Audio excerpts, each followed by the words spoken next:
할렐루야. 주님의 이름으로 환영합니다. 오늘도 수요 찬양 예배 하나님께 드리기 위해서 주님의 보좌 앞에 나왔습니다. 우리 마음과 뜻과 또 정성과 힘을 다해서 온전하게 하나님께 예배하는 이 시간 되기를 소원합니다. 다 같이 기도하겠습니다.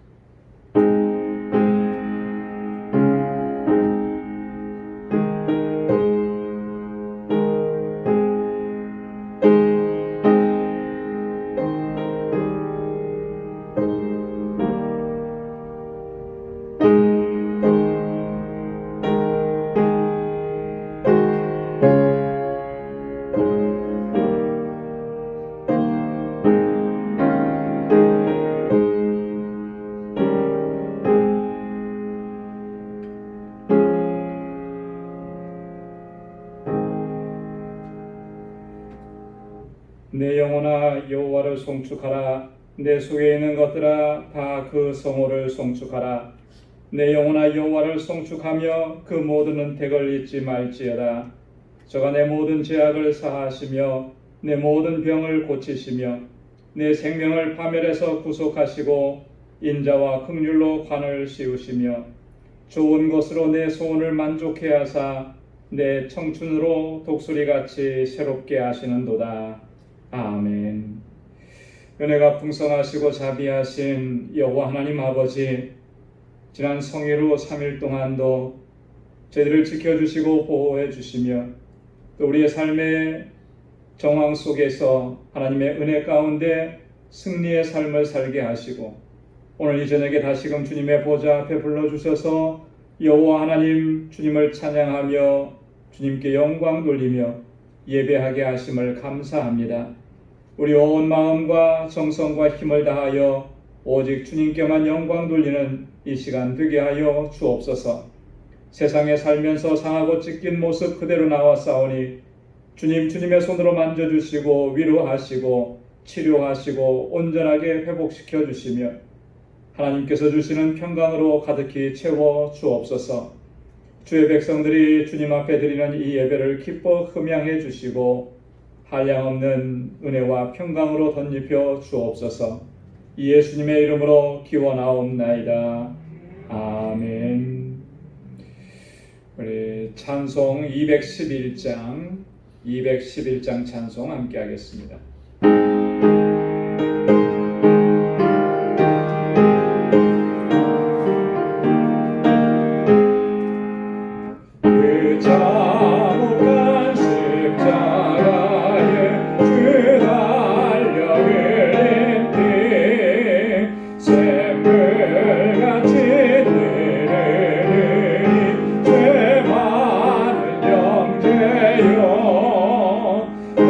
오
나같이 모여서 금검은 고한 공조로 새 노래 부르리 나 믿노라 나 믿노라 오열의 공로를 흠없어도 피 흘리사 날 구원하셨네. 3절이요 온 백성의 죄 사하신 하나님 어린 양 그 십자가 지심으로 온 인류 구했네. 저 영원한 새 나라에 나같이 모여서 금검은 고한 목조로 새 노래 부르리 나 믿노라 나 믿노라 오열의 공로를 흠없어도 피 흘리사 날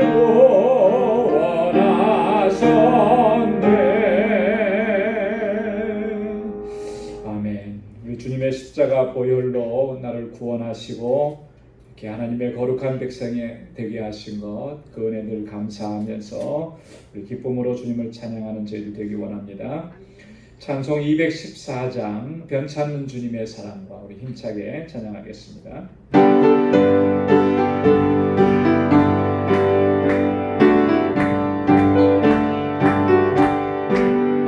변찮은 주님의 사랑과 거룩한 보혈의 공로를 우리 다 찬양을 합시다.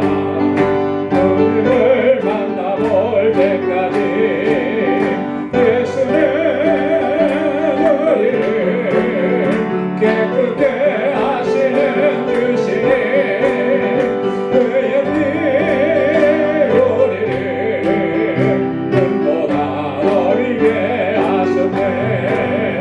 우리를 깨끗게 한 피는 누구만 생명의 물일세.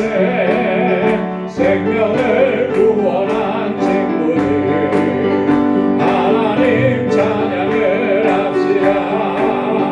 예수는 우리를 깨끗게 하시는 주시니 그의 피 우리를 눈보다 너희게 하셨네. 주님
415장 한 장 더 부르시겠습니다.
사나운 풍랑이 불어온다 할지라도 주님 늘 내 곁에 계셔서 우리를 지켜주시고 감당하게 하시고 승리하게 하시는 줄로 믿습니다.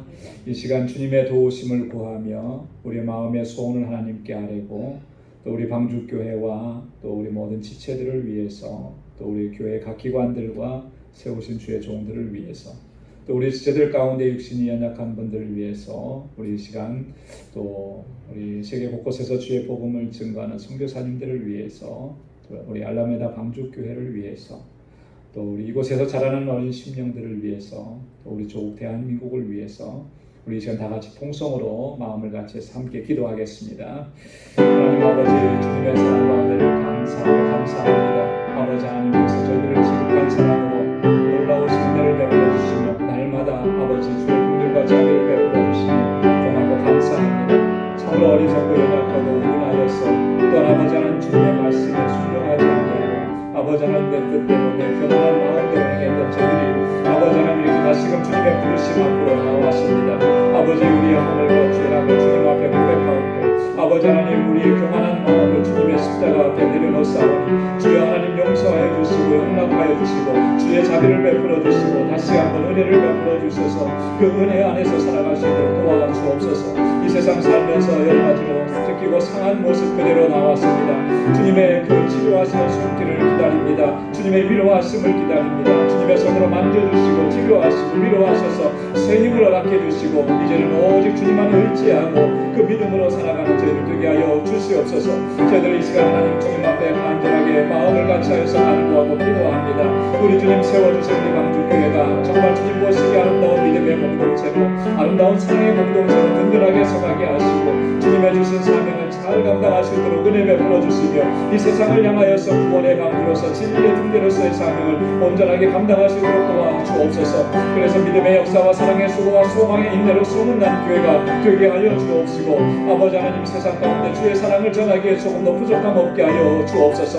아버지 하나님 주께서 세워주신 기름 부어 세워주신 하나님의 귀한 종들 한 분 한 분을 주님께서 붙잡아 주시고 주의 능력으로 아버지께서 강하게 하여 주옵시고 주님 앞에 정말 최선을 다하고 헌신하고 충성하고 늘 깨어서 기도하며 아버지 하나님 늘 헌신하고 눈물로 아버지 하나님 섬길 때에 그 귀한 섬김을 통해서 이 제단이 아름답게 세워져 가게 하시고 사랑하는 종들을 충성되게 여기시고 하나님의 놀라우신 은총으로 함께하여 주옵소서. 이곳에서 자라나는 어린 신령들과 귀한 학생들 우리 청년들을 붙잡아 주시고 저들이 정말 하나님 정말 이 세대를 이끌어가는 하나님의 귀한 일꾼들 다윗과 같은 믿음의 사람들이 되게 하시고 솔로몬과 같은 지혜의 사람들이 되게 하여 주시고 요셉과 같이 오직 하나님만 순결하게 의지하고 아버지 하나님 다니엘과 같이 늘 기도하며 주님께 의탁하는 귀한 믿음의 사람들이 다 되게 하여 주옵소서. 아버지 각 기관들마다 은혜 베풀어 주시고 아버지 우리에게 맡겨주신 그 귀한 일들을 잘 감당할 수 있게 하여 주옵소서. 이 지역사회에서 우리 광주교회가 정말 세상을 구원하는 그 귀한 사명을 잘 감당하고 하나님의 빛을 증거하는 귀한 교회가 되게 하여 주옵소서. 세계 곳곳에 주의 복음을 전하는 하나님의 귀한 종들 붙잡아 주시고 저들을 보내주사오니 능력으로 함께하여 주시고 저들의 있는 곳에서 정말 아버지 영혼 구원하는 그 귀한 역사가 날마다 풍성하게 일어나게 하시고 아버지 우리 알라메다 광주교회를 든든하게 지켜주시고 아버지 하나님 그곳의 모든 사역자들 위해 기름 부어주시고 주의 권능으로 함께하여 주시고 아버지 그 땅의 모든 심령들이 정말 주님의 사랑을 알고 은혜 안에 거할 수 있게 하시고 새 생명을 얻는 놀라운 하나님의 역사를 허락하여 주시옵소서. 우리 떠나온 종국을 긍휼히 여겨주시고 불쌍히 여겨주시며 이 나라 민족이 정말 세계를 향하여서 아버지 주의 사랑과 주의 복음을 증거하고 아버지 하나님 주의 주신 사명을 잘 감당하는 교회와 아버지 하나님 모든 지도자들이 다 될 수 있도록 도와주시옵고 아버지 정말 저희들이 살아가고 있는 이 땅이 정말 이 코로나 바이러스로 인해서 너무나 심각한 상황 가운데 있습니다. 아직도 깨닫지 못하고 아버지 하나님 아직도 아버지 하나님의 뜻을 찾지 못한 우리의 어리석음을 용서하여 주시고 주님의 뜻 안에서 저희들을 바로 서게 하시고 아버지 겸비하게 설 수 있게 도와주옵소서. 주여 아버지 하나님 이 땅을 향하신 아버지 주님의 긍휼과 자비를 베풀어 주셔서 아버지 하나님 하루속히 아버지 코로나 바이러스가 종식되게 하여 주시고 아버지 이로 인해서 고통당하는 모든 심령들 가운데 하나님의 치료와 아버지 하나님의 회복의 은혜를 더하여 주옵소서. 우리 사랑하는 광주의 믿음의 권속들 저들의 가정과 저들의 삶의 터전과 아버지 저에게 허락해 주신 직장과 저들의 허락해 주신 아버지 생업의 터전을 견고하게 붙잡아 주시고 어느 곳에 있든지 주님을 의지하고 믿음으로 승리하는 삶을 살게 하시고 하나님의 주시는 평강을 놓치지 않도록 도와주옵소서. 오늘도 주님의 말씀 함께 참고하며 말씀을 통하여 위로받기를 원합니다. 주님의 그 귀하신 말씀이 들려지도록 우리 가운데 역사하시고 우리의 마음밭을 주님께서 옥토와 같이 구경하여 주시고 오직 성령께서 함께하여 주시옵소서. 모든 것 감사합니다. 예수님의 이름으로 간절히 기도드리옵나이다. 아멘. 할렐루야. 주님께서 우리의 간절한 기도에 또한 응답해 주시리라 믿습니다. 오늘 묵상할 하나님의 말씀은 우리 시편 103편 8절에서부터 14절까지 말씀입니다. 구약성경 시편 103편 8절에서부터 14절까지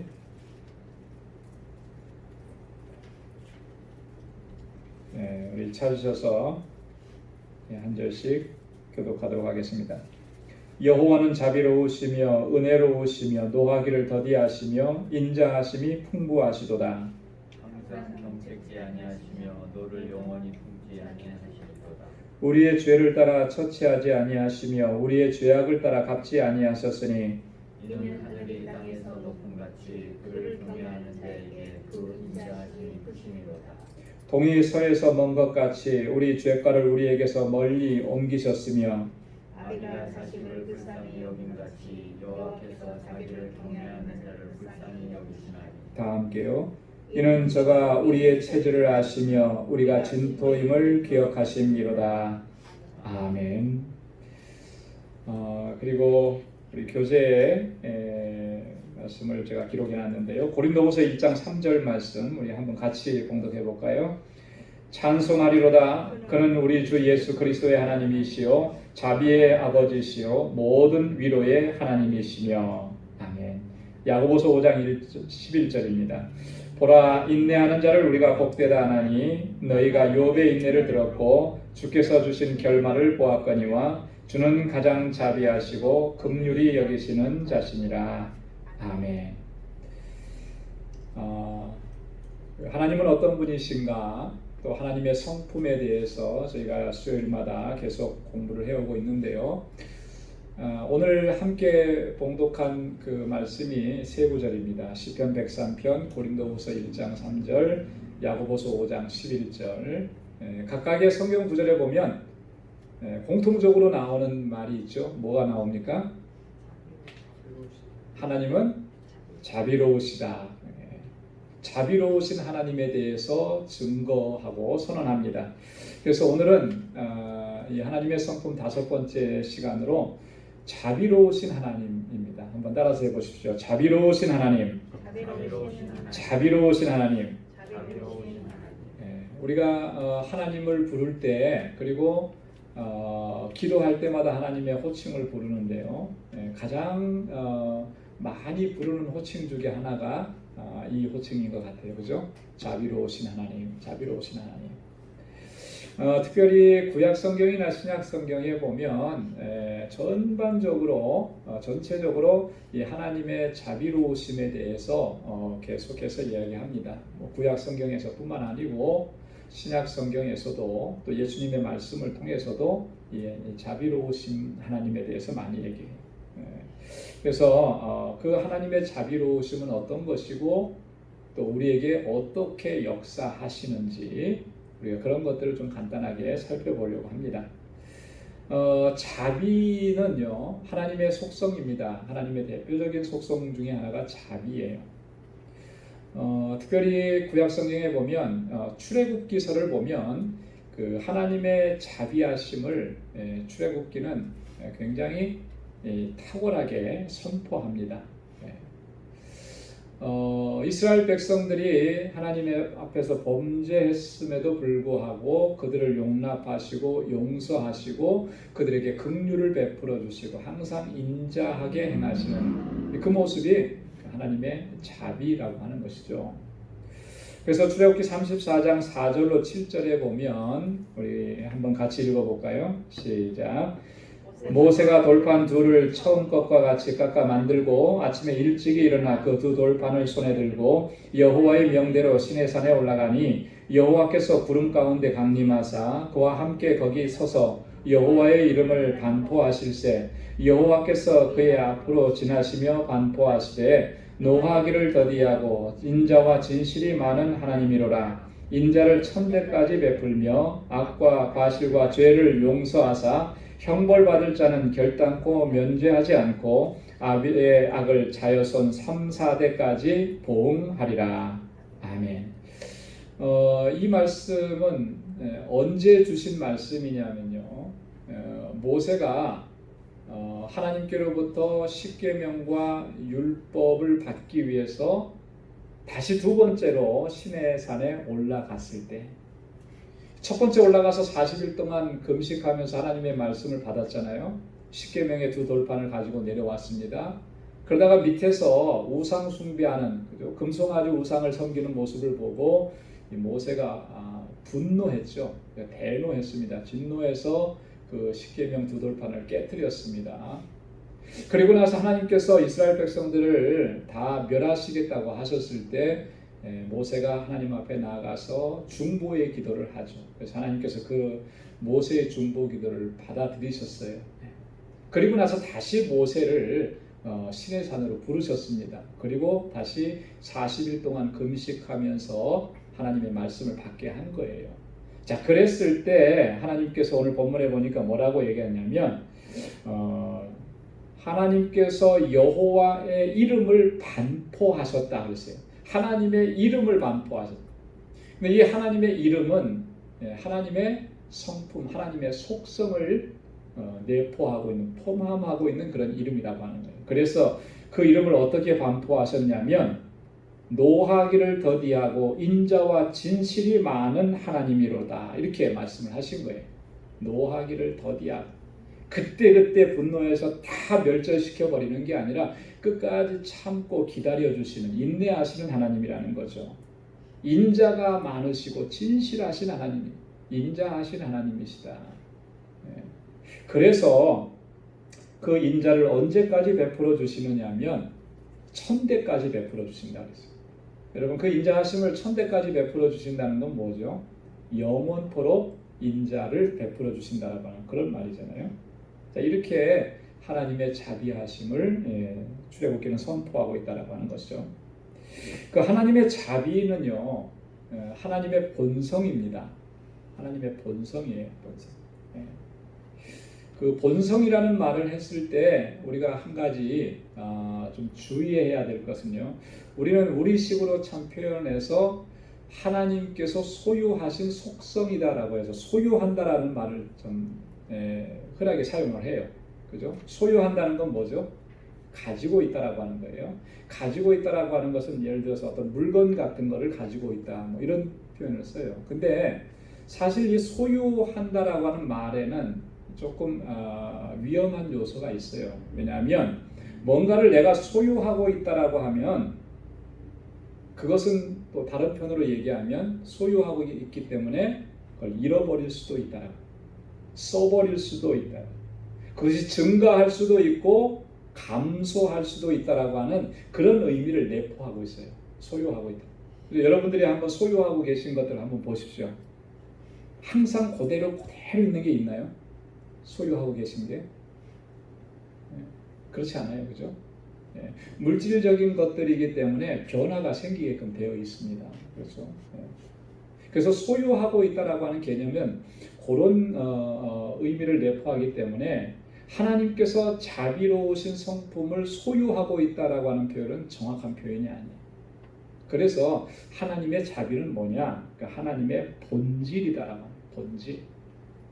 여러분, 본질이라고 하는 것은요, 그 사람 그 자체를 얘기하는 거죠. 사람의 본질이 뭐냐라고 했을 때, 육체의 본질이 뭐냐 했을 때, 우리 이런 플래시한 육체가 있잖아요. 이게 있기 때문에 사람이라고 하는 거죠. 이건 소유하고 있는 게 아니죠. 본질적인 거죠. 마찬가지라는 거예요. 하나님을 하나님 되게 하고 하나님이라고 이렇게 부를 수 있는 그것을 본질이라 얘기하는데, 바로 자비가 그런 하나님의 본질이라고 하는 거예요. 그렇기 때문에 그것은 하나님의 본질인 자비는 창조된 게 아니고 만들어진 게 아니고, 하나님이 전에는 없었는데 어디서 이렇게 가지고 오셔서 소유하고 있는 그런 게 아니라는 것이죠. 그리고 본질이라고 하는 의미가 포함하고 있는 것은 영원한 거라는 거예요. 변함이 없다라고 하는 거예요. 그렇잖아요, 그죠? 본질적인 것은 변하지 않는 거죠. 그래서 하나님의 자비를 생각할 때는 그것이 하나님의 본질이다, 이렇게 우리가 이해를 해야 되고요. 자, 그러면 하나님의 자비의 원천은 뭐냐? 무엇으로부터 그 자비하심이 흘러나오냐 그러면 하나님의 또 다른 본성인 선하심으로부터 나온다라. 우리가 몇 주 전에 선하신 하나님에 대해서 우리가 말씀을 나눴잖아요. 그래서 이 하나님의 선하심으로부터 하나님의 자비가 흘러 넘치는 거예요. 만약에 하나님의 선하심이 없다면 결코 그 자비는 흘러나올 수가 없는 거예요. 선하심이라는 게 뭐예요? 하나님의 선하심은 한마디로 얘기하면 그 하나님의 선하심이 우리 피조물인 인간에게 적용될 때, 맞닥뜨려질 때 어떤 역사가 나타나느냐면, 그 하나님의 선하심은 우리 피조물들이 행복해지고 기뻐하는 삶을 살기를 원하시는 그런 마음으로 나타난다라고 하는 거예요. 여러분들이 우리가 누구에 대해서 선한 마음을 가지면 어떻습니까? 그 사람이 잘 되기를 바라죠. 근데 누군가에게 대해서 악한 감정, 악한 마음을 가지면 어떤 생각이 듭니까? 그 사람이 잘 안 되기를 바랄 거예요. 그죠? 때로는 저주하기도 할 겁니다. 그런 것과 마찬가지. 하나님의 선하심이 우리에게 적용되어질 때, 우리에게 맞닥뜨려질 때, 그게 어떻게 나타나느냐 하면 하나님의 자녀된 우리들이 행복하기를 원하고 잘 되기를 원하고 그래서 하나님의 사람들에게 복을 주기를 원하시는 그것이 바로 하나님의 선하심이라고 하는 것이죠. 그래서 하나님은 그 선하심에 따라서 하나님의 백성된 우리들에게 늘 자비를 베풀어 주신다라고 하는 것입니다. 자, 그런데 이 하나님의 자비하심은 한 가지 전제하는 것이 있습니다. 그게 뭐냐면 죄를 전제한다라고 하는 거예요. 죄를 전제. 이게 무슨 말인가 좀 의아해하죠. 죄를 전제한다. 그건 뭐냐면 죄가 없다면 자비도 필요 없다라고 하는 그런 의미예요. 네. 무슨 말인지 좀 이해가 되세요? 죄가 없다면 자비가 필요. 그러니까 이 하나님의 자비는 어디에 임하느냐면 죄인들에게 임한다라고 하는 것이죠. 죄를 전제하는 거예요. 그러니까 범죄하고 타락한 죄인들을 여러분 범죄하고 타락했으면 그 사람이 장차 겪게 되는 것은 맞이하게 되는 것은 어떤 모습이겠습니까? 우리 지난번에도 말씀 나눴죠. 하나님은 어떤 하나님이시라고요? 공의로우신 하나님이라고 그랬잖아요. 그죠? 그러니까 하나님의 공의로우신 하나님과 딱 맞닥뜨리게 되면 뭐밖에 없는 거예요? 죄인이면 타락했으면 하나님의 심판밖에 없는 거죠. 그죠? 네. 자, 그런데 이 하나님의 자비가 그곳에 임하면 이 죄로부터 하나님의 심판으로부터 그를 구원해 내시는 하나님의 은혜가 임하게 된다라고 하는 거예요. 그래서 자비라고 하는 것은요, 죄에게 적용되어서 그에게 구원을 베푸시는 하나님의 역사라 이렇게 얘기하십니다. 그래서 죄를 전제하는 겁니다. 죄인에게 자비가 임하는 것이죠. 자, 그러면 천사들은 어떨까요? 천사들은 하나님의 자비의 대상입니까? 아닐 것 같아요. 자, 그렇다면 천사들은 하나님의 자비의 대상은 아니에요. 그죠? 왜 그럴까요? 천사는 죄를 짓지 않았잖아요. 그죠? 천사는 타락하지 않아요. 물론 타락한 천사들이 하나님을 대적하는 또 다른 무리들이 있지만 지금 하나님의 보좌에서 하나님을 섬기는 천사들은 타락한 존재들이 아니라는 거예요. 자, 그렇기 때문에 천사는 이 하나님의 자비하심을 알아도 그 자비하심을 우리처럼 이렇게 경험하고 느낄 수가 없는 거예요. 왜냐하면 이 자비는 죄인들에게 임하는 것이기 때문에. 그래서 죄인들로 하여금 하나님의 구원의 은혜를 경험할 수 있도록 하시는 게 하나님의 자비하심입니다. 그래서 우리가 죄인이라는 사실을 고백할 수밖에 없는 거예요. 하나님의 자비 앞에 서게 되면 그 하나님의 자비하심이 우리의 죄의 문제를 해결해 주신다라고 하는 거죠.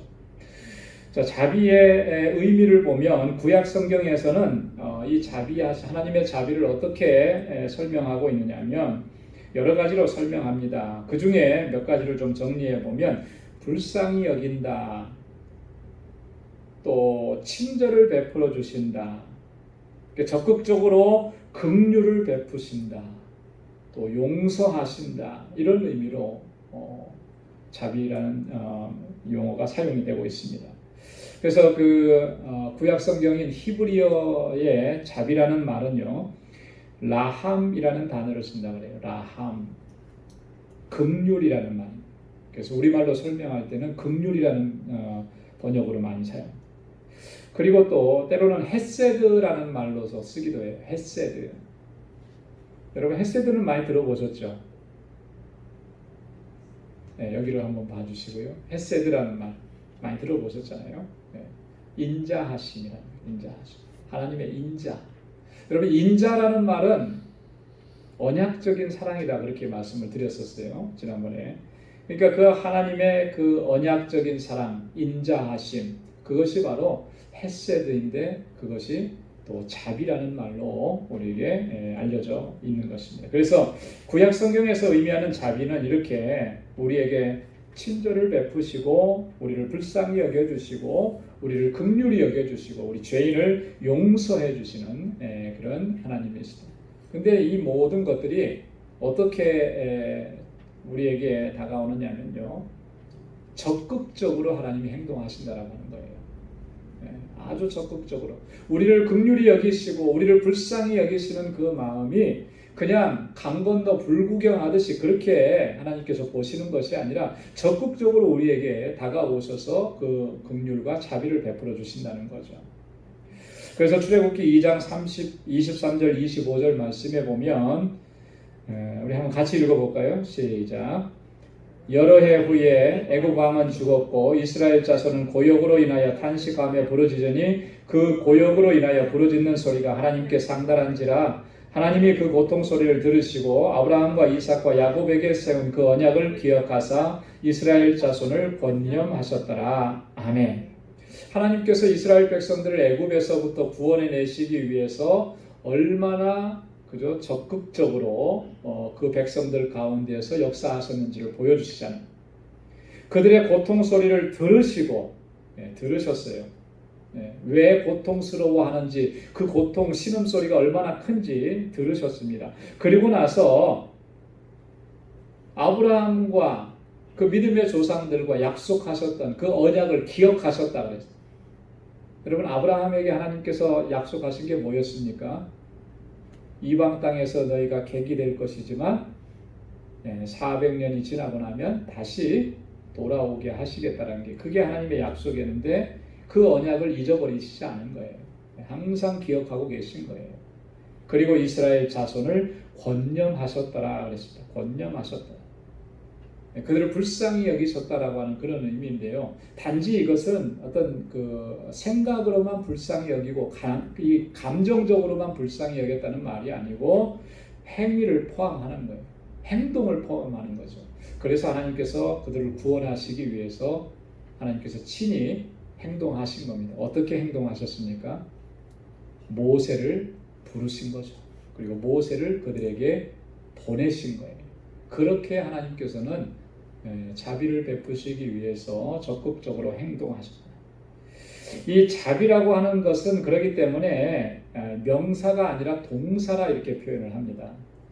자, 명사라고 하는 것은 다른 말로 얘기하면 이것은 감정이 아니라 행동이다라고 합니다. 여러분 우리가 자비로운 그 마음은 많은 사람들이 그래요. 긍휼이라든지 자비의 마음은 그런 감정은 품기는 많이 품는데 여러분 실제로 그 자비를 베푸는 경우는 그렇게 많지는 않은 거예요. 가끔 가다가 그 TV나 이런 데 보면은요 이렇게 도네이션 해달라고 하는 광고 같은 거 많이 나오죠. 그죠? 세계적인 구호단체나 이런 데서 정말 어렵게 사는 사람들 이런 모습 이렇게 보여주면서 정말 필요하다 뭐 이렇게 광고를 많이 해요. 자, 그런 광고를 보면 여러분 마음 어떻습니까? 너무 마음이 아프죠, 그죠? 짠해요, 그죠? 도와주고 싶은 마음도 생깁니다. 자, 그런데 실제로 여러분 행동으로 옮겨지든가요? 모르긴 몰라도 그 광고를 보면서 실제로 도움을 베푸는 행동으로 옮기는 사람은 그렇게 많지 않을 거예요, 그죠? 네. 지나가다가 홈리스들이 정말 힘들고 어렵게 사는 모습, 어렵게 있는 모습을 보면 참 불쌍하다는 마음은 생기죠. 너무 안 됐다, 불쌍하다, 안타깝다. 그런데 정말 내려서 그 사람에게 필요한 것들을 제공해 주는 경우가 다른 사람 얘기할 거 없이 나는 얼마나 그렇게 움직여. 불쌍한 마음만 있는 거예요. 근데 이 불쌍한 마음만 안타까운 마음만 가진 그것을 자비라고 얘기하지 않느냐. 자비는 구체적인 행동을 나타내는 거예요. 그래서 고통당하는 사람들을 돕기 위해서 우리가 아무런 행동을 하지 않는다면 그 불쌍히 여기는 마음은 사실 아무런 의미도 없어요. 그죠? 그것이 어떤 위로가 되고 소망이 되고 격려가 되고 힘이 될 수가 없는 것이죠. 그래서 야고보서 2장 13절에 보면 이렇게 얘기합니다. 긍휼을 행하지 아니하는 자에게는 긍휼 없는 심판이 있으리라. 긍휼은 심판을 이기고 자랑하느니라. 굉장히 두렵고 떨리는 말씀을. 여러분, 우리가 긍휼을 행하지 아니하면 우리에게 임하는 게 뭐냐면 긍휼 없는 심판이 임한다는 거예요. 긍휼이 없으면 어떻게 되겠어요? 그 심판 그대로 다 받는 것이겠죠. 정말 어떻게 보면 굉장히 정말 무서운 그런 경고의 메시지, 경고의 말씀이기도 해요. 그런데 이 긍휼은 뭐냐? 심판을 이기고 자랑한다, 이렇게 말씀을 합니다. 하나님께서는 우리를 불쌍히 여기실 뿐만 아니라, 그죠? 우리를 보시고 안타까운 마음을 가지실 뿐만 아니라 그 마음이 있으신 대로 그 마음을 따라서 적극적으로 우리에게 다가오셔서 우리에게 자비를 베풀어 주셨다라고 하는 거예요. 그렇기 때문에 오늘 우리가 여기에 서 있는 것입니다. 이스라엘 백성들을 불쌍히 여기시고 저들이 부르짖는 그 신음소리를 들으시고 안타까워하시면서 그냥 하늘 그 보좌에서 눈물만 흘리고 계시고 안타깝구나 이렇게 하신 것이 아니라 친히 찾아오셨다라고 하는 거예요. 그죠? 모세를 보내신 거예요. 그리고 그들을 구원해 내신 겁니다. 이게 하나님의 자비예요. 그래서 하나님의 자비는 명사가 아니라 동사고 감정이 아니라 행동이라고 하는 것이죠. 자, 하나님의 자비는 무한합니다. 한번 따라서 해보시기 바랍니다. 하나님의 자비는 무한하다. 무한하다라고 합니다. 하나님의 자비. 무한하다라고 하는 말은요, 끝이 없다라고 하는 말이죠. 다함이 없다라고 하는 거예요. 영원하다라고 하는 말입니다. 또 변함이 없다라고 하는 그런 의미를 담고 있어요. 하나님의 자비로우심은요, 조금 이렇게 맛보기로 보여주는 그런 게 아니고 끝이 없어요. 한이 없습니다. 하나님의 자비는 너무나 크기 때문에 모든 것을 다 품으실 수가 있는 거예요. 온 우주 만물 피조 세계를 다 품으실 수가 있는 거예요.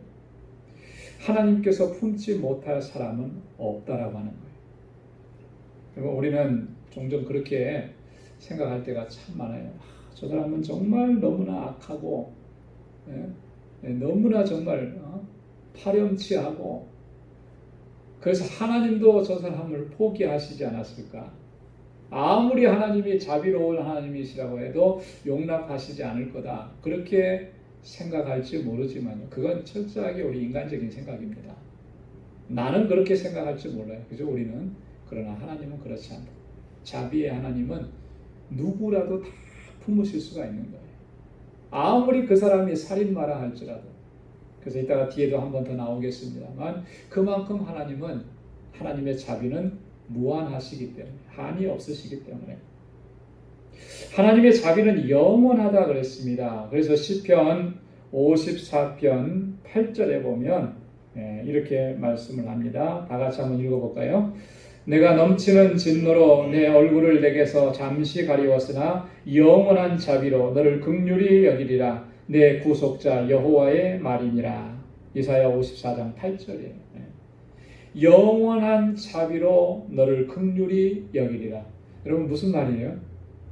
영원한 자비로 나를 긍휼히 여겨주신다면 여러분 그 긍휼히 여기시는 그 마음이 그 모습이 어느 한순간만 있고 끝나버린다거나 멈춰버린다거나 그런 의미가 아니죠. 그죠? 끝까지 계속해서 우리에게 긍휼을 베풀어 주시고 우리를 그렇게 불쌍히 여겨주신다라고 하는 그런 의미예요. 역대상 16장 41절에도 보면 또 저희와 함께 해만과 여두둔과 그 남아 택함을 받고 농명된 자를 세워 여호와의 자비하심이 영원함을 인하여 감사하게 하였고 하나님을 찬양하는데 다윗이 성가대를 조직하고 했잖아요. 하나님을 찬양하게 했는데 그 택함을 받은 사람들을 세워서 뭐 하게 하셨냐면 여호와의 자비하심이 영원하다라고 하는 것에 대해서 감사하고 하나님께 영광 돌리게 합니다. 다른 거 얘기한 게 아니라 하나님의 자비하심이 영원합니다. 다윗이 그렇게 명령을 한 거예요. 성가대를 조직하고. 다윗은 하나님의 자비하심을 경험한 거죠. 체험했죠. 그 하나님의 자비하심이 영원하다라고 하는 것을 체험했기 때문에 또 이렇게 이야기합니다. 하나님의 자비하심은 어떤 유효기간이 있는 게 아니에요. 영원토록 그 자비를 우리에게 베풀어 주셔서 우리를 긍휼히 여겨주시고, 그래서 우리가 그 긍휼하심을 입고 오늘 이렇게 주님 앞에 설 수 있도록 인도해 주시는 줄로 믿습니다. 이 하나님의 자비하심이라는 것은 그렇기 때문에 우리 인간의 어떠한 일들 때문에 그 자비하심이 줄어들거나 그러지는 않는다는 거예요. 여기서 말하는 인간의 어떤 일들이라고 하는 것은 우리의 불순종이라든지 우리의 죄악이라든지 이런 것들 때문에 하나님의 자비하심이 줄어들지 않는다라고 하는 것입니다. 오히려 우리가 죄인이기 때문에, 그죠? 우리가 죄인이기 때문에 하나님은 우리에게 더 큰 자비를 베풀어 주셔서 그게 하나님의 사랑이고 하나님의 은혜인 것을 깨닫게 하고 하나님께로 돌아오게 하는 거예요. 하나님께서 그렇게 우리에게 자비를 베풀어 주셨기 때문에 우리 죄인이 하나님 앞에 돌아올 수 있었던 것이죠. 우리가 뭐 잘나고 우리가 의롭고 나는 죄가 없기 때문에 나는 뭐 의로운 사람이야, 뭐 이래서 하나님 앞에 우리가 설 수 있었던 거 아니라는 거예요. 근데 세상을 보면요, 그런 것 같아요. 내가 죄인이라고 생각하고 그 죄 때문에 내가 고통스러워하는 사람은 하나님을 만날 수 있는 찬스가 굉장히 많은 거예요. 그죠? 그런 사람들은요, 하나님의 사랑을 전해주고 하나님의 긍휼과 자비를 전해주고 은혜를 전해주면 잘 받아들이는 경우가 많아요. 그런데요, 나는 그래도 의롭게 살았어, 나름대로 잘못한 거 하나도 없어, 뭐 이렇게 자기를 주장하고 자기를 아주 이렇게 뭐라 할까요, 좀 그렇게 내세우는 사람에게는요, 아무리 하나님의 긍휼과 자비를 얘기해도 잘 안 받아들여요. 왜냐하면 내가 나를 의롭다고 생각하기 때문에. 내가 나를 의롭다고 생각하니까 하나님의 자비가 다가가도 그걸 거부해버리는 것이죠.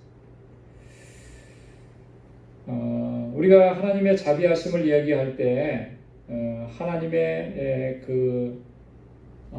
자비하심이 우리에게 임했다라고 하는 것은요, 그만큼 그 하나님의 속성 중에 자비하심이 우리에게 필요했다라고 하는 걸, 그걸 의미하는 겁니다.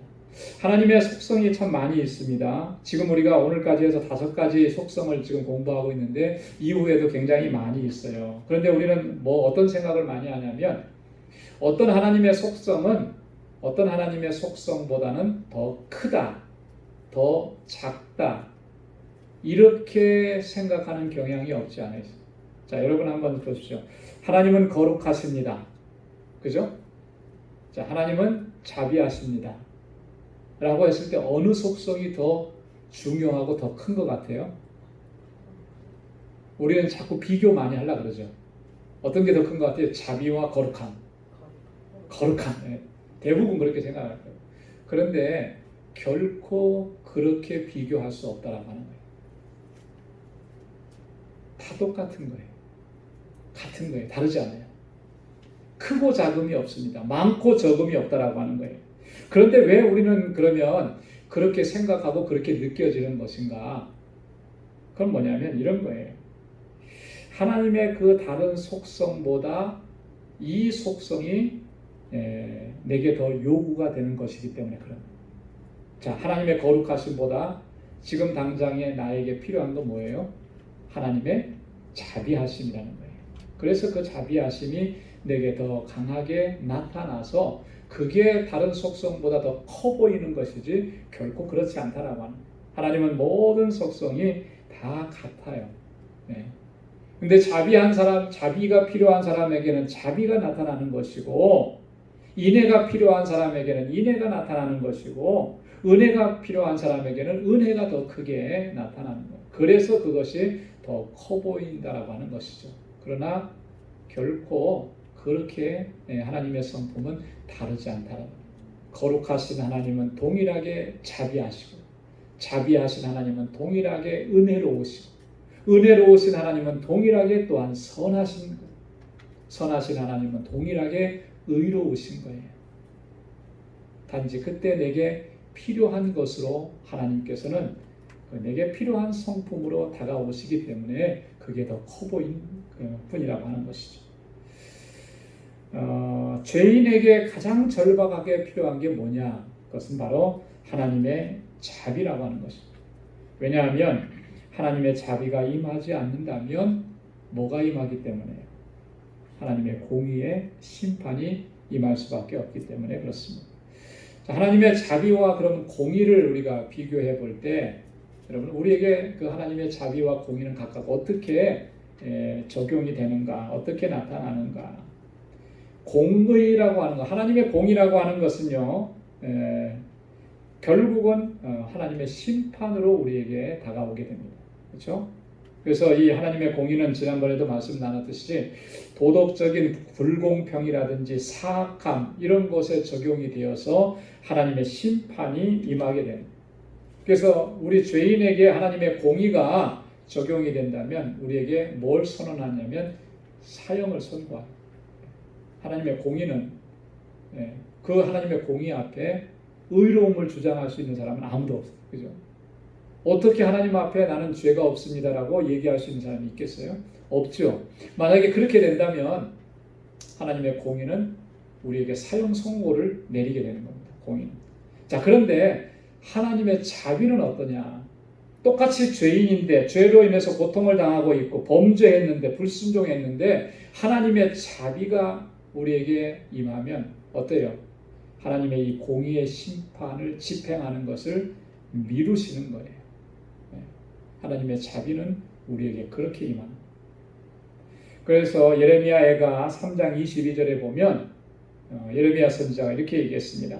여호와의 자비와 긍휼이 무궁하심으로 우리가 진멸되지 아니함이니이다. 할렐루야. 여호와의 자비와 긍휼이 무궁하심으로 우리가 진멸되지 않습니다. 여러분 이게 은혜인 거잖아요. 그죠? 하나님의 공의가 우리에게 임하셨다면 우리는 진멸될 수밖에 없었을 거예요. 근데 하나님의 자비와 긍휼이 무궁하다 그랬잖아요. 그 자비와 긍휼이 우리에게 임하니까 우리가 진멸되지 아니한다.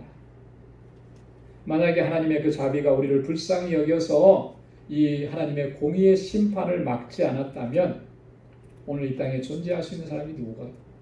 멸망당하지 않을 사람이 누가 있겠어요? 다 멸망당할 수밖에 없죠.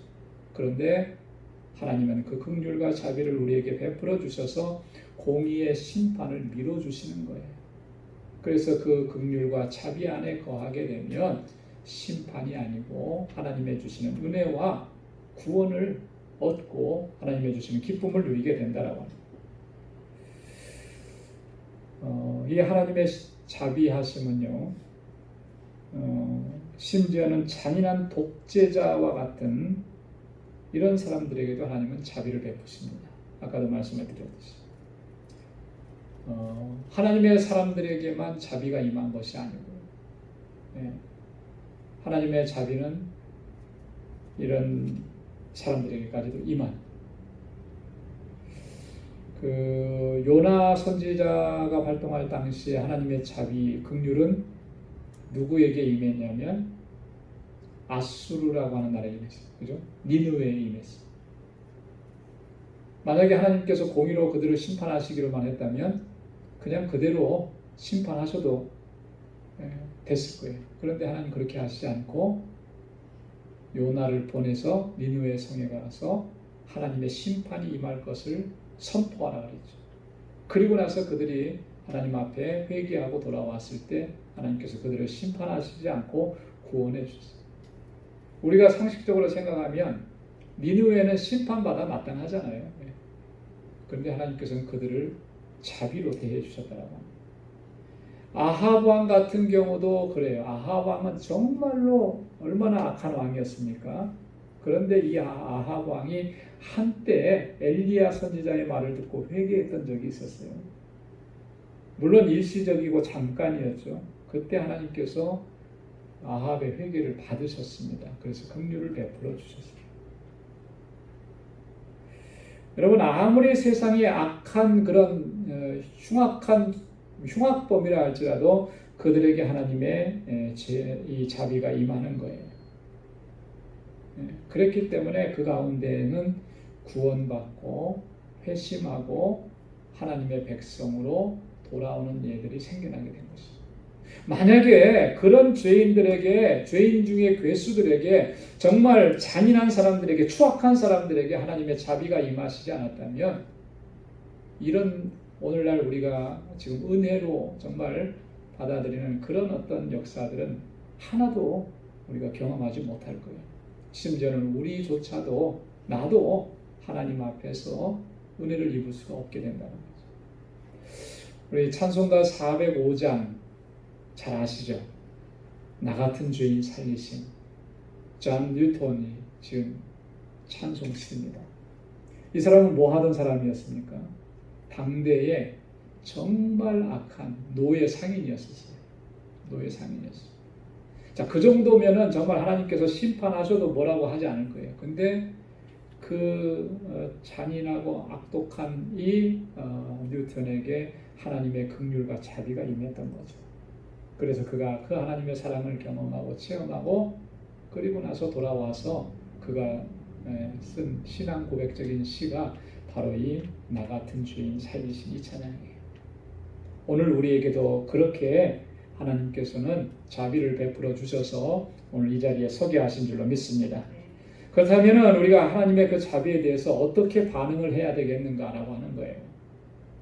두 가지로 생각해 볼 수 있는데, 첫째는 내게 그런 자비를 베풀어 주신 하나님께 늘 감사하면서 또 찬양하고 하나님께 영광 돌리는 삶을 살아가야 할 줄로 믿습니다.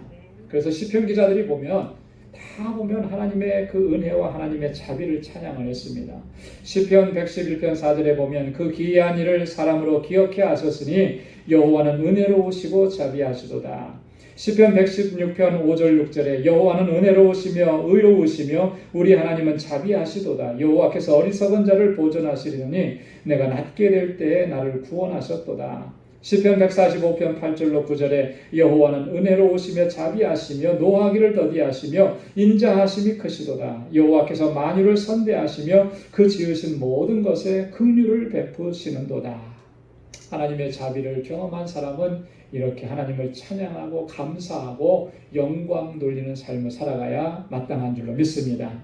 두 번째로는 뭐냐면, 내가 하나님의 자비를 받았으니까 어떻게 해야 되겠습니까? 나와 관계된 모든 사람들에게 자비를 베풀어야 되는 거예요. 그게 하나님께서 우리에게 또 명하신 명령입니다.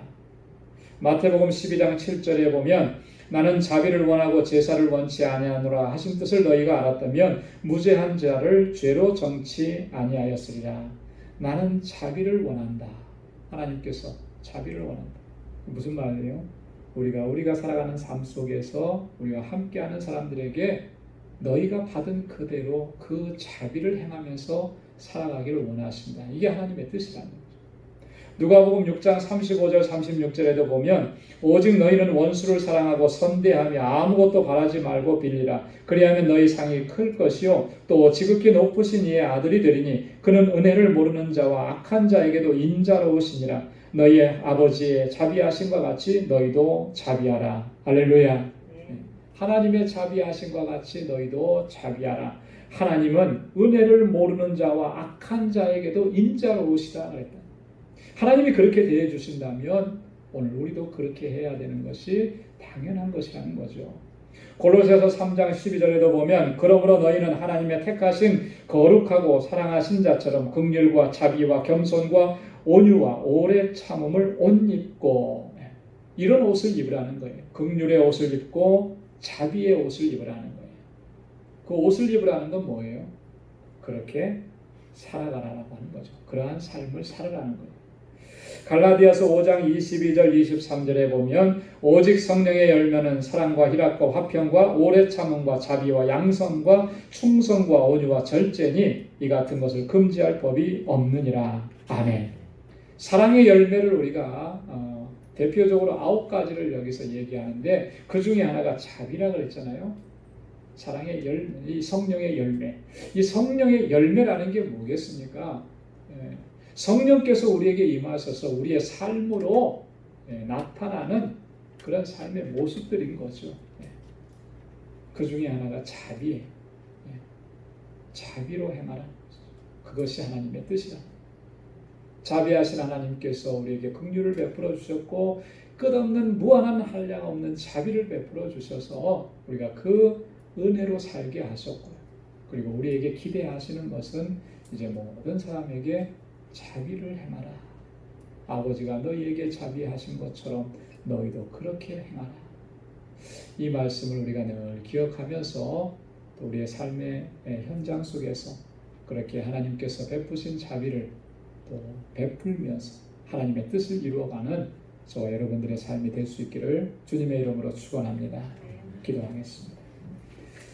은혜로우신 아버지 하나님, 자비로우신 주님, 저희들을 불쌍히 여겨주시고 긍휼히 여겨주시고 우리의 허물과 우리의 죄로 인해서 하나님의 공의의 심판을 행하지 아니하시고 오직 주의 자비를 베풀어 주셔서 주님 앞에 거하게 하시니 감사합니다. 하나님께서 우리에게 베풀어 주신 그 자비와 긍휼이 얼마나 크고 놀라운지를 항상 기억할 수 있게 하셔서 우리 시편의 기자들처럼 내게 그런 은혜를 베풀어 주신 하나님을 찬양하고 주의 이름을 높이는 저희들 되게 하여 주옵소서.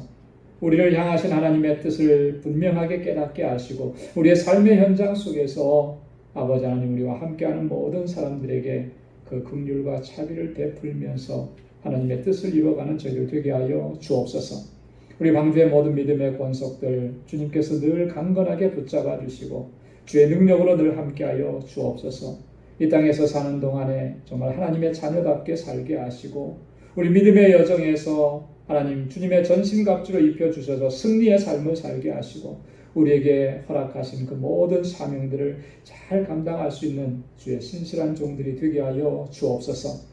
우리 방주의 모든 믿음의 권속들 저들의 가정마다 하나님의 놀라우신 은혜와 평강을 더하여 주시고 주의 긍휼과 자비를 베풀어 주시며 은혜가 가득한 삶이 되도록 도와 주옵소서. 이제는 우리 주 예수 그리스도의 무한하신 은혜와 하나님 아버지의 크고 놀라우신 사랑과 성령의 위로 교통 충만하심의 역사가 하나님께서 우리에게 베풀어 주신 그 자비와 긍휼을 기억하며 우리의 삶의 현장 속에서 하나님의 뜻대로 그 긍휼과 자비를 베풀며 살아가기로 결단하는 우리 방주의 모든 믿음의 권속들과 저들의 가정과 직장과 생업의 터전 위에 이제로부터 영원까지 함께 하시기를 간절히 축원하옵나이다. 아멘.